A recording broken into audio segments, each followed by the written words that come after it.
first Better Body podcast. Are we, Max, you ready over there? Yeah, I think so. Technical difficulties. Yeah, we're good. Yeah, awesome. So, I guess this is the start of something new here. Yeah, guys. Something exciting. New chapter. Yeah, new chapter. Less money on Facebook and Google Ads, and maybe Exactly. maybe some people find out about us here. But More organic acquisition. Yeah. Yeah, I think just to give people a bit of a rundown as to why we decided to do this, and you guys can obviously chime in, but there's so many cool things that I feel like happen on a day-to-day basis. I mean, exciting things, depressing things, just the ups and downs of business, and you don't really get to see behind the scenes, right? And I feel like, maybe we can share a bit of our story in terms of how we built our company, which we'll get into, and hopefully there's some value to be gained from other people that are listening. So, but yeah, with that being said, I think the best place to start is just doing a quick roundtable intro of who we are and what we do at Better Body. So, cool. Cooper, Let's you do want to start it. us off? Yeah, for sure. So I'm the head of operations here at Better Body. I kind of look after Canada and the U.S. because we have two warehouses, one in Vancouver and one down in L.A. And my story actually starts about 3 years ago when I was in my second year of business at the University of Victoria, and I actually dropped out to start a hedge fund under the National Bank of Canada platform. And while I was doing that, Max and Sam, they started this really cool new e-commerce company called Better Body, and they're like, hey, Coop, can you kind of look after the warehouse and work on your fund at the same time? And I was like, yeah, I can totally do that. So Mind the store, Yeah. So I was kind of like looking after the warehouse, like shipments inbound and outbound, and working on my fund at the same time. And then I kind of like thought, like, I want to make this my own. I love Better Body, so I wanted to add more value than what I was getting paid as a salary. So, I started doing that, and eventually I became an equity partner and a co-founder here at Better Body. And one of the first things I did was and might be applicable to some of the listeners here, is a TikTok account. And I was like, how can I get the videos to really do well to get a lot of views? So I looked at other videos that did really well in the same niche, and I kind of applied that to our products, our brand, and they started doing really well. We were getting like 20 million hits per video. Like, it was really Still crazy to see that number, by the way. Yeah, it is insane. And we have about 100,000 followers, and that resulted in like 10,000 people coming to our website like over a month, just like based on TikTok on top funnel organic traffic. So it was really cool to see. So yeah, it's just a little bit about me. Yeah, no, absolutely. Yeah, no, Cooper definitely holds it down at Better Body. And everything, operations related. We just kind of know that Coop's kind of handling it, his ship in a way. And Curtis, of course, we got to give him a shout out as well. in Abbotsford, Curtis. Shout out Curtis. Yeah, hopefully he's not too flustered wherever he is right now. No. But You never know. Yeah. Max, how about you go? Yeah. First Coop, but you do so much in Better Body. You let some really important stuff out. But yeah, basically it's like, we have two warehouses, one in Los Angeles, one in just outside of Vancouver, British Columbia, in Canada. And it's a lot of work running two warehouses. Like a lot of I won't get too deep into it, but there's a lot of reasons why maybe these e-commerce companies pick 3PLs first doing your own warehouse, and Cooper takes care of a lot of it. So it's very important to Sam and I and the rest of the team. But to get into me and what I do at Better Body. Hard to go back and think of like, how it all started and where we came from. It's only been 2 years. Yeah, we've had, so much great success with Better Body. Lots of mistakes, lots of sleepless nights, lots of just kind of scary, like depressing nights, and lots of wins. And, it's kind of like lots of steps backwards, but more steps forwards, which kind of carried us to, where we are here today. But as far as what I do at Better Body, I am also, like, kind of like, we call me the CEO of Better Body. Sam's more the president. And right now we're doing a lot of role transitions, but in Better Body, as of now, I'm responsible for accounting, finance, leading with our investor, which we can talk about in a bit. Anything that comes up in Better Body, whether it's marketing, ROAS, budgets, the list just goes on and on with Better Body, whether it's ordering inventory, finding a new warehouse, forecasting.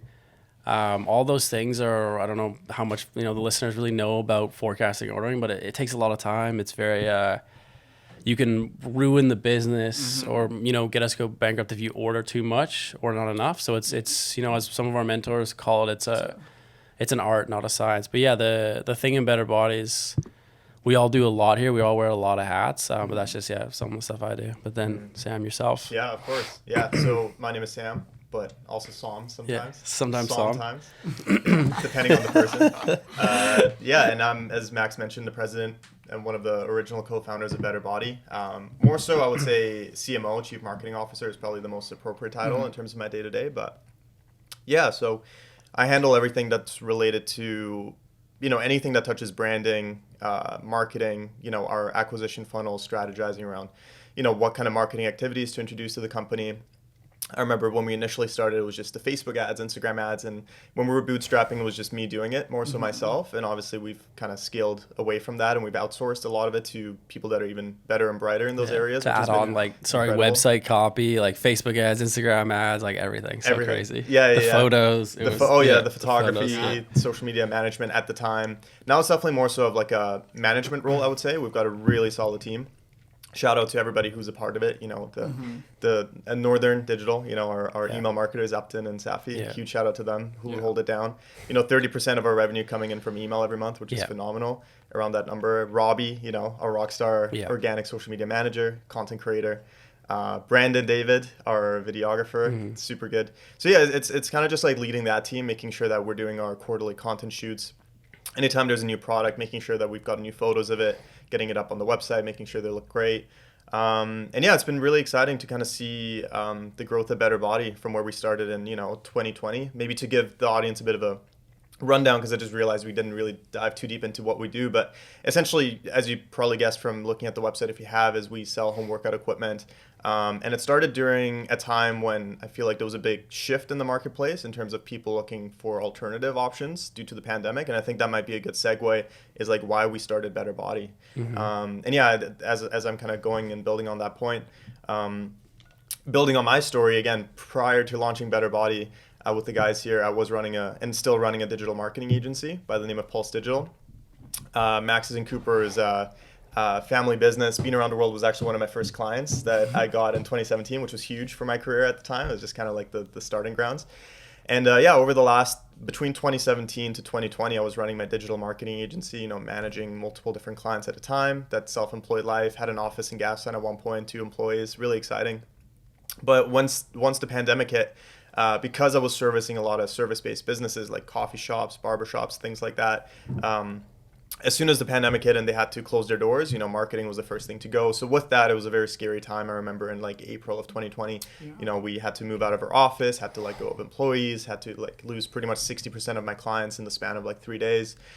So personally, I was in a place where, it felt like my career was kind of coming apart, but for a weird reason, I didn't feel too frightened at the same time, because I just knew that there was possibly an opportunity to kind of arise from this. And I think for myself, as any entrepreneur probably had this thought pattern at one point at the start of the pandemic, it's like, oh, what can I launch to kind of help the situation? What do people need? And I think a lot of minds went to masks or hand sanitizer. The amount of entrepreneurs I had telling me that they're going to launch a mask company or import hand sanitizer. No, seriously, it was just crazy. And then Max, actually, I got to give him the credit for the idea. He came to me and messaged me and he's like, hey man, why don't we try importing these adjustable dumbbells from China? It's I have a set, they're incredible, and now that I can't go to the gym, I'm using them to work out. And I thought about it, and it wasn't too much to think about. It was like, damn, that's a really good idea. Let's try that. And then to build on that, pretty crazy. I was I've always been pretty into working out since I was in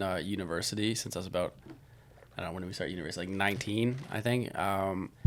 And yeah, it was a huge part of my life and in lifestyle, and in terms of kind of keeping me out of partying a lot in university and high school, more into working out. You all show up at the gym, but to build on that, yeah, when COVID happened, I think this group has a really a really valuable insight or special asset to us, which is kind of looking and viewing trends. And when COVID happened, I was like, oh my god, they're shutting down, gyms in Europe and all that stuff. When is it gonna happen in Canada? So I searched Craigslist, got those adjustable dumbbells, and built out pretty much a home gym in the Bean warehouse. And yeah, that's when I had the idea, talk to Sam, hey, we should sell these. Found them on, classic Alibaba, nothing crazy. If you want to find something, that's kind of where you go these days. Yeah. And it just talked to Sam, called him up. You were over pretty quick. We were talking about it, and yeah, next thing you know, we were just selling these things online, and it was absolutely crazy kind of how fast kind of the ball started rolling with those. It's really insane to look back and think like just that one product, brought us all together here today, and Exactly. and yeah, just like carry Better Body forward. But yeah.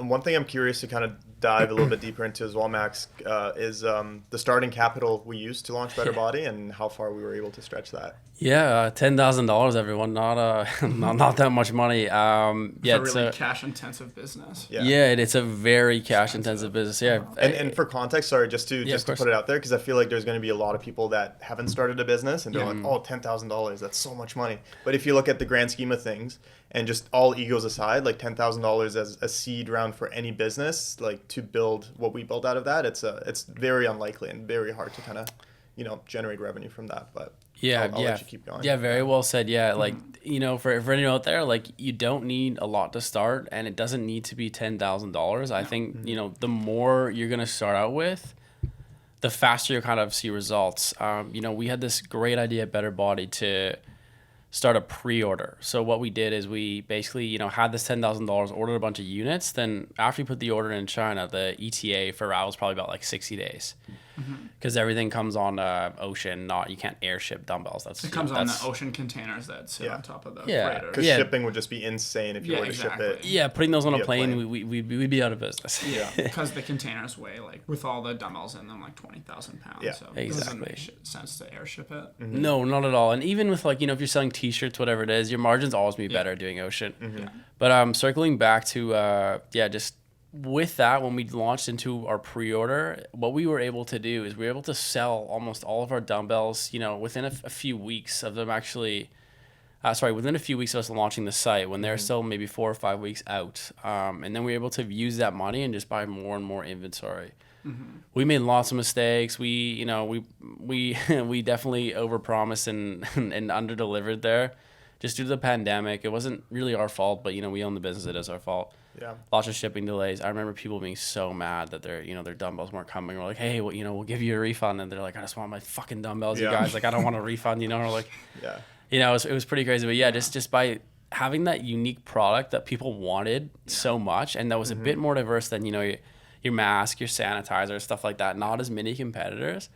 We were able to just leverage that pre-order because people wanted it so much. And pre-orders, you can't just like, if you want to go sell, I don't know, like sneakers, let's say, or shoes or clothing, you need a lot of hype to do that pre-order model. You can't just say, hey, like, I'm Max, I'm selling these t-shirts, I have like 200 followers on Instagram. It's like, that's not going to work.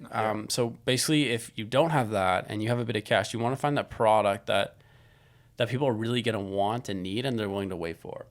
But yeah, that's and then just scaled from there. We were very, very careful with our money.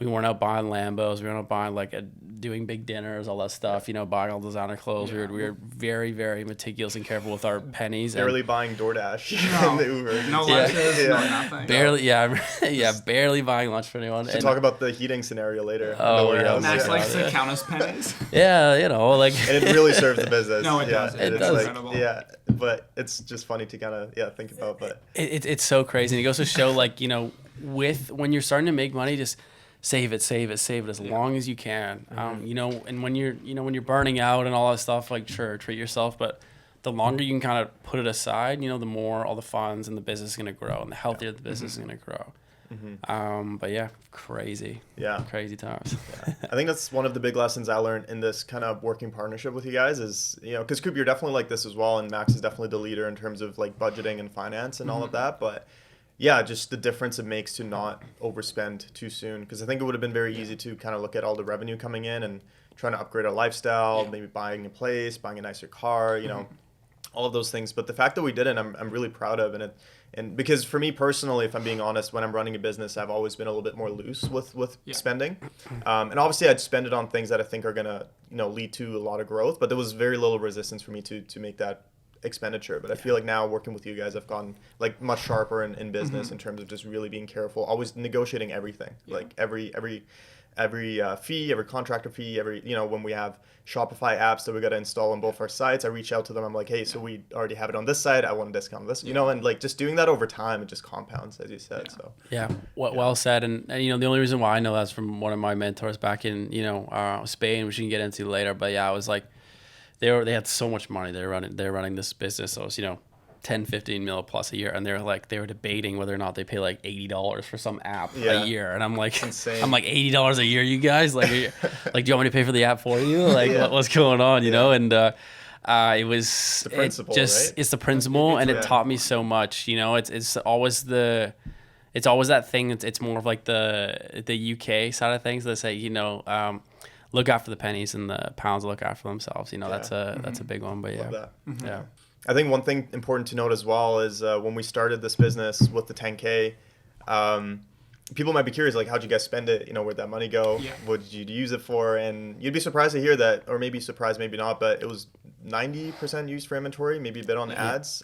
Yeah. 90. And 90-10, and the reason why is like, I do have to just bring up this point, is the fact that, Max, Cooper, and myself, we've been, putting in a lot of years. I mean, obviously, Max and I we've got quite a few years on Cooper, so we're a little bit later in the stage of our careers. But, just over the last 9 years of my 20s, for example, I've dedicated myself to sharpening my skills as a business owner, as a marketer, content creator. I was a photographer, freelance, just doing social media marketing, everything like that. So having those skills build up over time, again, was just compounding, and to the point where once we did decide to launch Better Body, we didn't actually need to hire anyone. When we did the website, Max, I remember you helped set up the website. You did all the ordering from China, all the private labeling. I shot all the content. I think we got Brandon for the video. Shout out to Brandon, Asian Brandon. Asian, yeah. That's our guy right there. And that's crazy, Sam. Sorry, to build on that, it's so wild how you think, when whether you're doing Pulse, whether you're at your previous business you can go into later. When the most important thing in your 20s is or even in your late teens, is start as early as possible and just take any job, like fuck the pay, fuck all that, like just take any job that you think will build, even work for free, like learn from any job that'll build your damn skills. And it just, so many people that I've talked to recently, they're 21, 22, 19. They're like, oh, what should I do? Like, I'm stuck here. Like, what am I doing? It's like, just go out there and learn. Like, if your school's not for you, which, I don't recommend for a lot of people, go out there and learn those damn skills and keep building. Because one of the reasons why Better Body was not just a fad for this group here, and was not just a pandemic wave ride, and why we're riding the wave out of the pandemic, is because we had a lot of skills building up to this really, really, once in a lifetime opportunity that we were able to leverage. So Sam, going into, your photography, your marketing, your media buying, which is, Facebook, Instagram ads, all of that I didn't know. But what I knew was I was able to source an Alibaba, ship something from Alibaba, to Vancouver, leverage, our UPS rates to ship it to the customer. I kind of had even though I made lots of mistakes. It's crazy, Made lots of mistakes, along the way there. But we kind of like, all those skills came together so nicely. And just goes back again as no job that you do is, underneath you. We're all still unloading containers, all that stuff. Like building racking. Building racking. It's just like, just keep learning those skills. But I'm sure you could articulate that a bit better, Sam. It's kind of like those skills and how it built up to Better Body and how we're here today. It was really well said. I think it's really accurate, and I think just the story of why Better Body is so successful. And I think the quote actually comes from Steve Jobs. I think he was doing like a speech for like university graduates, and he was saying something along the lines of, life oftentimes doesn't make sense as you're moving forward in the timeline, but as soon as you look backwards, that's when you really start connecting the dots. And I think, the success of Better Body and the launch of Better Body can be drawn back to that, at least for myself.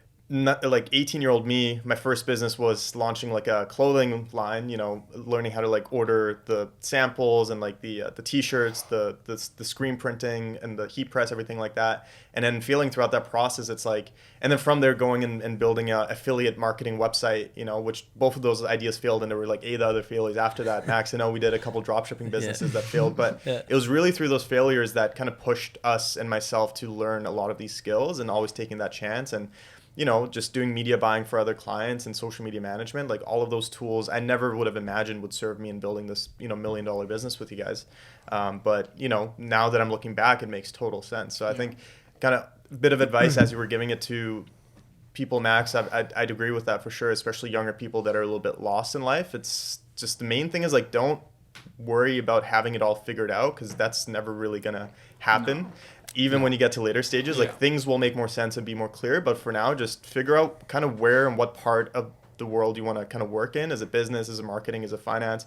Find out who are the people that are at their top of their game and just squeeze your way in there. Like offer, you know, a free internship, offer them advice, take them out for coffee, you know, ask them questions, and just be very inquisitive. And I know, speaking from a business owner perspective, if we had anyone coming to us and that said, I really want to learn about e-commerce, what are you guys doing, how can I help? We would be more than guarantee you our doors are so open for that. It doesn't happen, unfortunately. How funny is that no one really comes to us? No.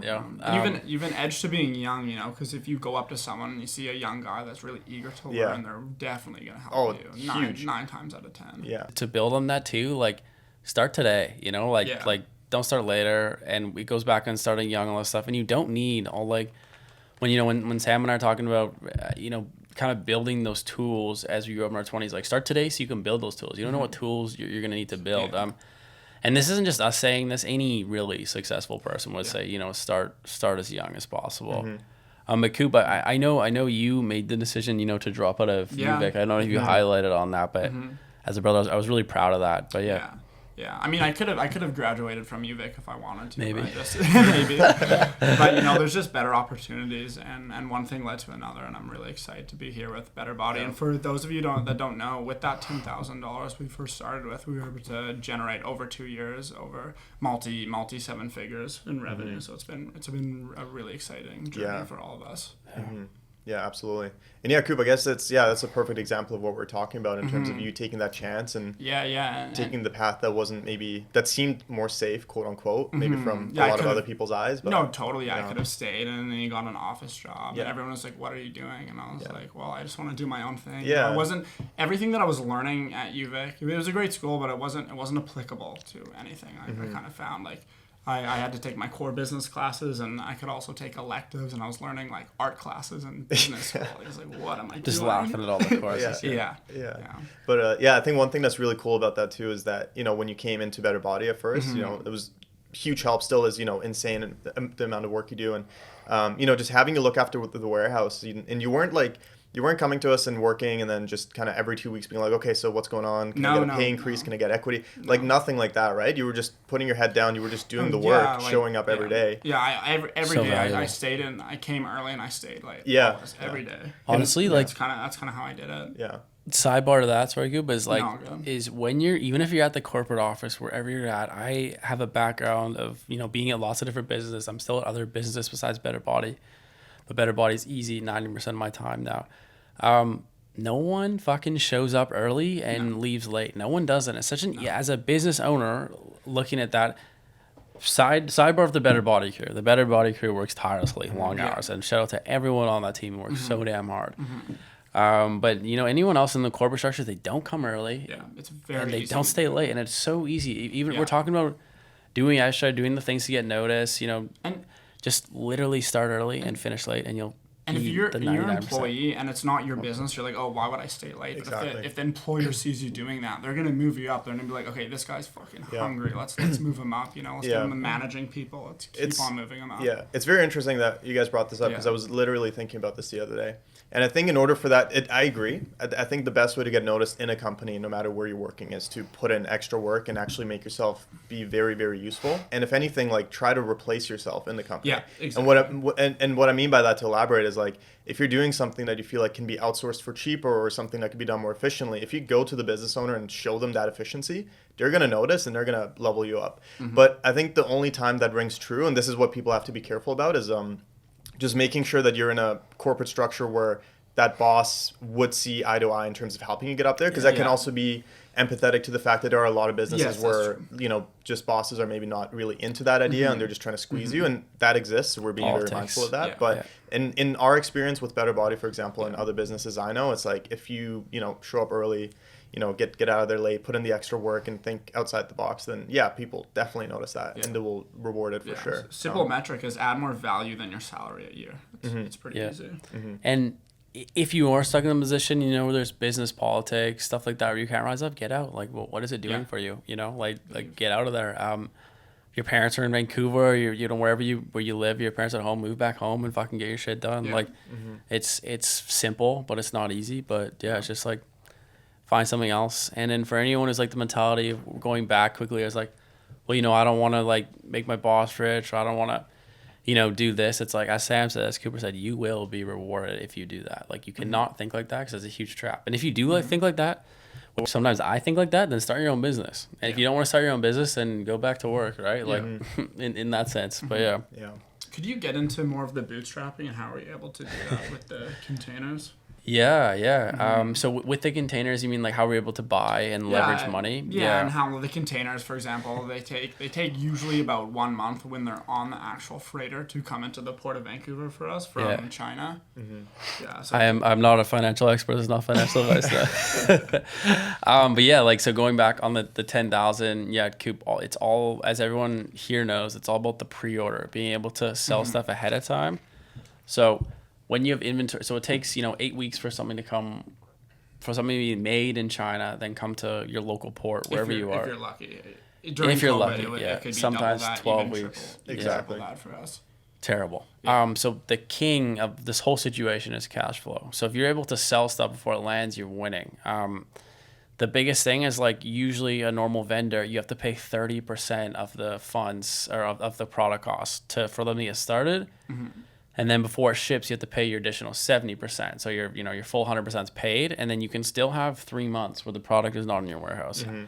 So that's why pre-order is so important if you can do it. Or you you're just don't gonna have to put the money fully up front. It's all about cash flow and getting your product in the warehouse and not really paying for it until you can. But back to like the leveraging the containers, Cooper. Like pre-order's king, and cash is king with that. You have to be very careful with how you manage everything in that regard. Does that kind of touch? Yeah, okay? Yeah, perfect. Yeah, the payment terms are everything. And I know just now, Max, you were renegotiating with some of our vendors too. Yeah. I think, what was it, like after it lands, we're getting... Exactly. It's a net 30. So after we pay the 30% deposit, and then 30 days after it lands in our warehouse, we pay the 70%. And so then 30 days after it lands. So we can actually send the product to customers in time. And a problem we've had in the past is before the product actually comes to the customer, they will want a refund because maybe there was a delay, so we had to refund them, and then we've all the bills coming up for that month. So it gets very tight with cash flow. We operated for about 90% of the Better Body's lifetime. Very tight. And tight for buying more inventory.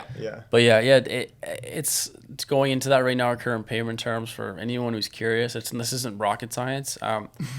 Right now, or this isn't like hidden secret information. We're 30% in, and then we pay the additional 70% after the containers landed at port, or the ships out to port.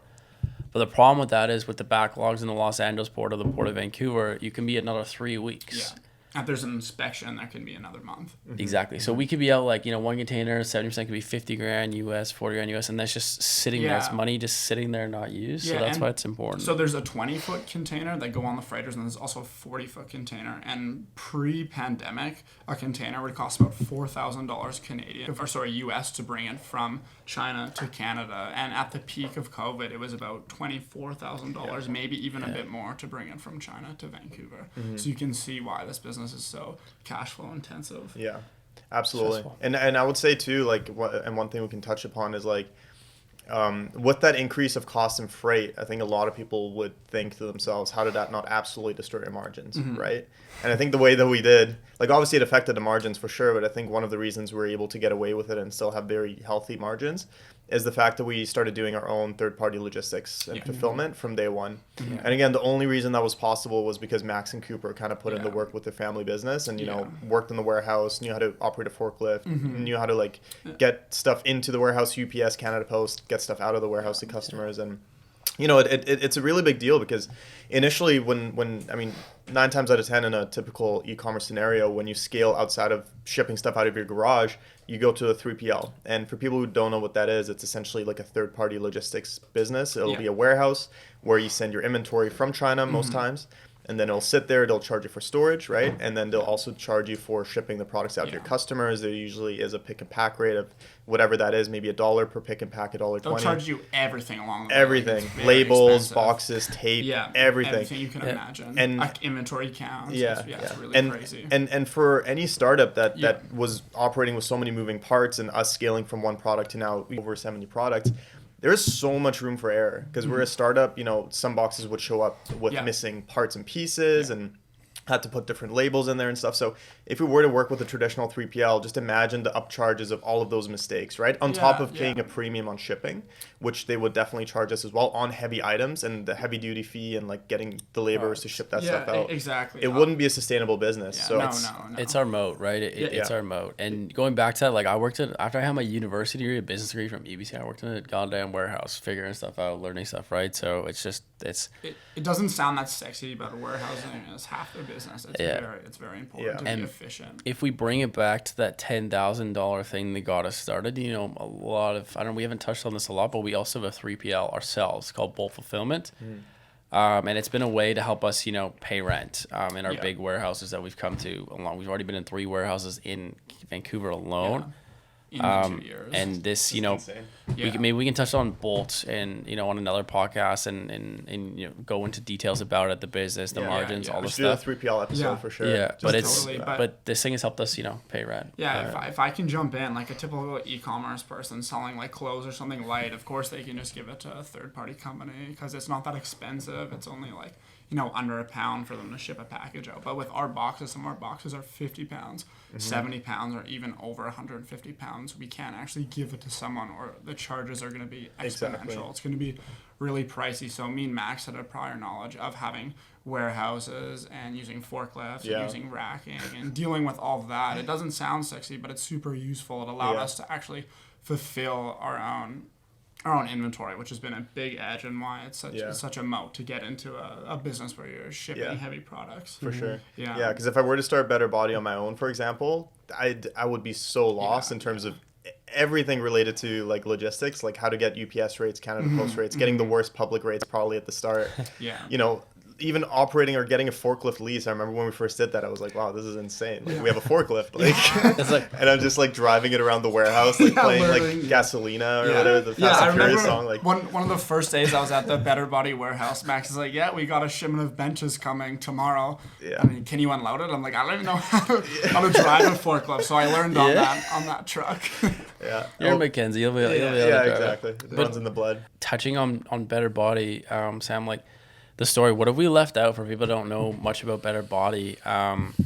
In terms of like, have we done a good job of explaining the full story of, you know, we've touched in little sides of the business. We're obviously really big into, you know, logistics, marketing, stuff like that. But have we like touched on the full story? Is there anything else we've left out for like the intro? Yeah, no, that's a great question. I think honestly, like the best way we can maybe round out the whole like Better Body thing is that it was really conceptualized during a stage in all of our lives when there was so much uncertainty in everyone's lives, right? Like it felt like the world was literally crashing down in April of 2020.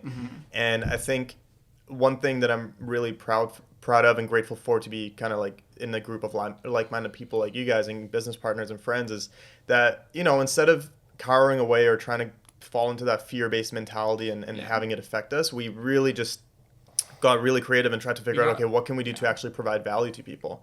And I think, the biggest takeaway in business is just like rolling with the punches, really. You know what I mean? Because nothing's guaranteed and nothing is certain. But what makes you bulletproof in life is having the ability to take a punch and just come right back. You know what I mean? And I mean that in every context. It's in business and relationships and life. It's probably some Rocky quote mixed in there, but can't take full credit for that analogy.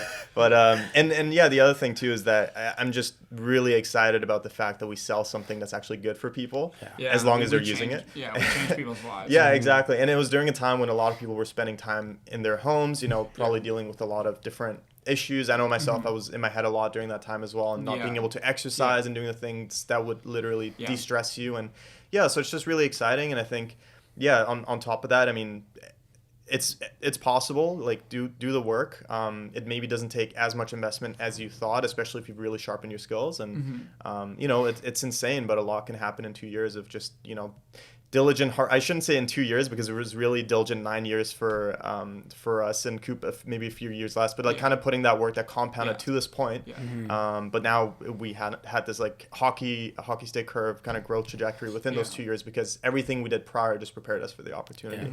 So cool. We all have Instagram accounts. Obviously we all did I don't have the biggest following, but we all did some questions. I don't know, Sam, if you want to like read some of them out and like maybe maybe we can all address them, unless someone else has something else planned. Some of them are really great, some of them are really inappropriate. I'm looking at you, Sam Park. We're not gonna read that one out loud, but if you want to know, you know where to I'll call you after. Okay, first question is from Soban Riaz on Instagram. He asked me, how does one with no e-commerce experience take the first step? So I think just getting in a circle of people who do it, and finding people and just asking them questions, being like, hey, I'll pay you to get on a call and just kind of pick your brain, because there's so many aspects of e-commerce, so it's hard to just jump into it. But just get in a circle of people learning, or who already do it, would be my advice. Yeah, I agree. That's good advice. One small point is a lot of businesses out there today, they all have an e-commerce component. So as Cooper said, like, get on a call with someone who has go to LinkedIn, whoever does e-commerce for Aritzia or some clothing brand, whatever it is.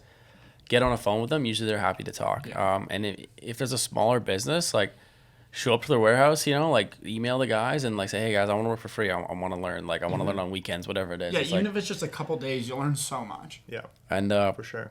Endless, obviously, as you'll probably touch, endless amounts of courses online for getting started. Shopify is the biggest e-commerce platform out there that we are very loyal to. There's a lot out there. Yeah, those are good. I think one thing that I would add is just figure out people that are in that industry and are doing something. I think you really have to just specialize in one thing. I think to say e-commerce, it's such a broad stroke, because it's everything from marketing, branding, logistics, emails, ordering products, supply chain. So pick a niche. Don't try to do everything at once, and figure out if you're more of a creative guy, you go into content. If you're more of a marketer, then go into marketing. If you're more of like, if you're really good with numbers, go into inventory. And just figure out who are some people, some thought leaders in that space, or some companies that are maybe local that you can reach out to, and just kind of like stick and tag along and kind of position yourselves in there. And just become a student, to be honest. Like, I think it's very unrealistic. I think a lot of people maybe see these e-commerce success stories, but I can't stress enough, going back to my point, it really took like 9 years of just eating dirt and building and failing to kind of be able to do it so quickly. But put in the work, find out which you're best served in within e-commerce, and then stick to that, get really good at it. I think a perfect example is Brandon, like our friend Brandon Yu. He was a videographer, so he did that for a few years, and he's a young guy. He's like 22, probably started when he was 18 or 19. Cooper's age, sorry if I got the starting age wrong there, Brandon, for videography. But he was really good, so great content guy. But then he was like, okay, what else can I learn? So then he got into Facebook ads and started, got an internship in a full-time position at one of the best D2C performance-based marketing agencies in Canada, and he's rocking it. Like, everybody's so proud of him there. And now he's such a deadly weapon, because not only does he understand creative, but he understands how to buy media on Facebook, Instagram, and TikTok. If you harbor those skills alone in like 2-3 years, which you can do, then you're going to become such an asset in either launching e-commerce brand with someone else or doing it by yourself. Another piece of advice I'd have too is, if you're starting a company and you're only working with that $10,000 or smaller, like, you can give chunks of your company away to people that have those skills that you want. Because I know sometimes it's hard to pay someone a $50,000 a year salary when you're just starting. So partner with some friends, partner with some people in the community. 100%. Yeah. Awesome. A couple more. Yeah, we got 3 minutes here, so let's jump through.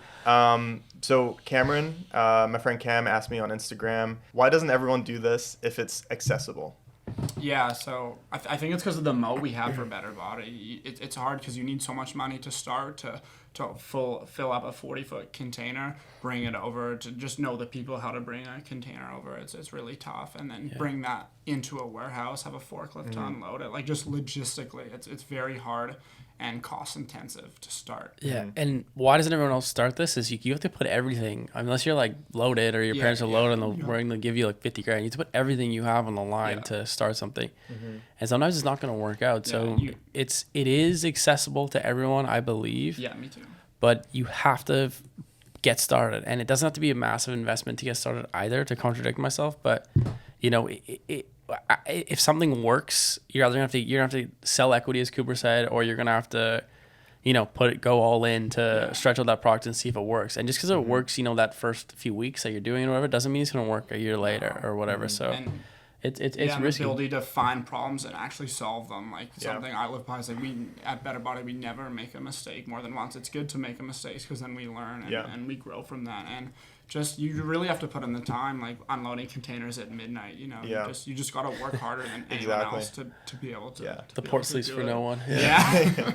Yeah. And I think just to finalize that point on my end, it's like, I think, we're living in an age where everything's accessible. If you think about it, everything's at our fingertips. All the information is there, but it's really what you do with the information, which I think is so important. Yeah. So I think, yes, it's accessible, but it's kind of hard to master because a lot of people are just not doing the work, or they're not willing to take the dive. And I think one of the big things too is you just have to be comfortable with that 10K that we invested into Better Body. We had to be comfortable with losing it all, putting it all on the line. And I think the more you get comfortable with putting things on the line like that, the more you're going to be inch towards success, because the first few ventures are probably not going to work. Like, it took like 10, 11 different businesses for me to launch until one really hit, And really quickly, to contradict all of ourselves here, you can start drop shipping. Sam and I did drop ship. We drop shipped Lord of the rings and a whole bunch of other weird.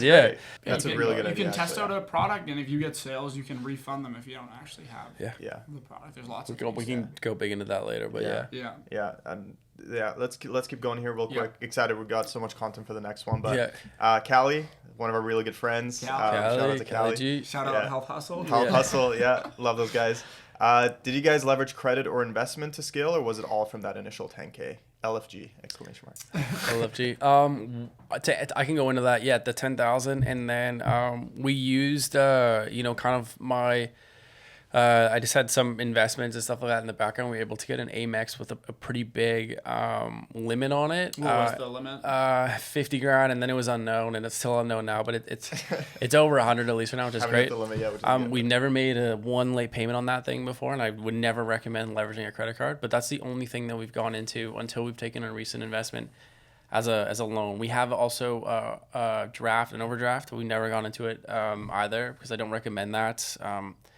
But Amex was big. That was a big one. That was a big advantage for us. Yeah. And I think one thing I want to add to that I think warrants its own entire podcast, but what Max did with his AMC stock play, and then how we leveraged that money to put into Better Body, that was insane. What was it, 10x on your? Yeah, I think we made like 100 grand on AMC. This madman just invests into AMC as it's going down, like during that peak period of GME and everything. Just keeps buying the dip. After I texted him, you should buy. I held that thing for 6 months. I had it for 6 months. As it was getting beat down, and you were like $7, $8. Yeah, and then one day we show up at the Better Body office, and it's just fucking ripping the stock. I remember we didn't do any work for those 3 hours because we just kept seeing the stock go up and up. But it was going from 30 to 35, 40, 45, 50. It jumped like $20 in one day. $70. And you almost reached the top, and then Coop, myself, and everyone were like, fucking sell it. And Max is a madman. You're wrestling me to sell. We did. Yeah, and we're really glad we did. And no, honestly, it was an unreal kind of bet that Max made, and it wasn't relevant to Better Body at the time, but then you literally leveraged that cash to inject into the business. And later we'll go into details about how we deal with that cash and compensate you. It was either like a big Raptor upgrade and going to Mexico,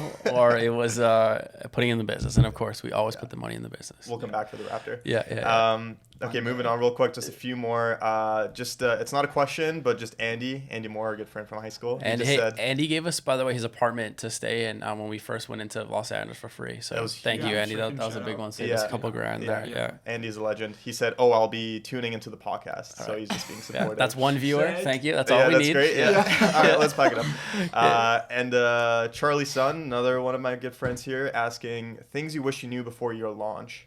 Oh God. Endless. Yeah. My advice, always be learning. You'll start something, you have your skills. Those skills you have right now, they can always be improved, sharpened, and you can always learn more with that. So I'd say whatever you're doing, always keep learning.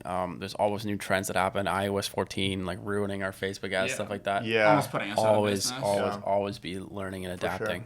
Sure. Yeah, and I think one thing that I feel like I sort of knew, but I didn't really, it's one thing to know something, but also to do that thing.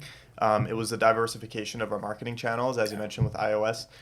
We were getting 100% of our revenue, or maybe plus organic 10%, like maybe 9% of our revenue from Facebook, Instagram ads. And we had a couple outages where our ad account got knocked out, due to different issues with Facebook and things like that. And, as soon as that happened, all of our revenue's gone. We went from doing like 60K that month. It was our first year, like one of the earlier months, to dropping down to like, 15. And then all of a sudden back to 90 because the Facebook ad account was back up. We're still liquidating our product on Craigslist. Yeah. And those, yeah, that's good times. At all costs. Yeah. And those things are, they suck, but they're easier to digest when you're earlier on in the business. But once you get to a point where you have 2 warehouse leases, you've got like a customer service team of 6, like so many employees and contractors, and you can't be messing around with that. No. So I think for us, the biggest lesson and one thing I wish, well, once again, I knew, but I wish I actually like practiced a bit more faster, was to diversify onto email and Google ads and TikTok very early on, because now, Facebook used to do 90% of our revenue. Now Google comes in at 60-70% alone, that platform, and Facebook's at like 20-30.